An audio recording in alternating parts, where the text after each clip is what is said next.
سوال تھا کہ جنت میں کس مذہب کے لوگ داخل کیے جائیں گے، یہودی، عیسائی یا پھر مسلمان؟ اس سوال کے جواب کے لیے تینوں مذاہب کے علماء کو مدعو کیا گیا۔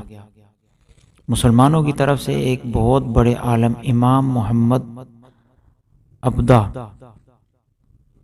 عیسائیوں کی طرف سے ایک بہت بڑے پادری اور یہودیوں کی طرف سے ایک بہت بڑے ربی کو بلا کر ان کے سامنے یہی سوال رکھا گیا، جنت میں کون جائے گا، یہودی، عیسائی یا پھر مسلمان؟ مسلمانوں کی طرف سے امام محمد عبدہ نے کھڑے ہو کر ایسا مدلل جواب دیا کہ محفل میں بیٹھے تمام لوگوں کے ساتھ عیسائی پادری اور یہودی ربی اپنا سا منہ لے کر رہ گئے اور بغیر کوئی جواب دیے خاموشی سے اٹھ کر چلے گئے۔ آپ کا جواب مختصر، جامع، معقولیت سے بھرپور، ادب و احترام کے ساتھ رواداری کی عمدہ مثال اور حکمت و دانائی کا مرقع تھا۔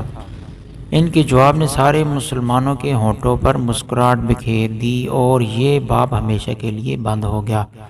آپ نے فرمایا، اگر یہودی جنت میں جاتے ہیں تو ہم بھی ان کے ساتھ جنت میں جائیں گے، کیونکہ ہم ان کے نبی حضرت موسیٰ علیہ السلام پر ایمان رکھتے ہیں اور انہیں اللہ تبارک و تعالیٰ کی جانب سے اپنے بندوں پر نبی مبعوث کیا۔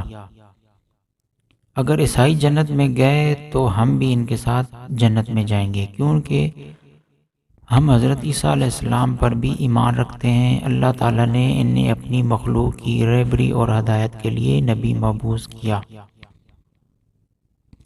لیکن اگر مسلمان جنت میں گئے تو صرف اللہ کی رحمت کے ساتھ اکیلے ہی جنت میں جائیں گے،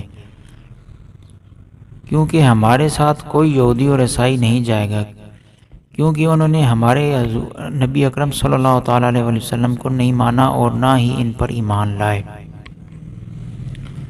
تو یہ ایسا ایک جواب تھا جس کو سن کر نہ اس کا جواب یہودیوں کے پاس تھا نہ عیسائیوں کے پاس تھا، ان کے پاس اس کا کوئی جواب ہی نہیں تھا، تو وہ خاموشی کے ساتھ اٹھ کر وہاں سے چلے گئے۔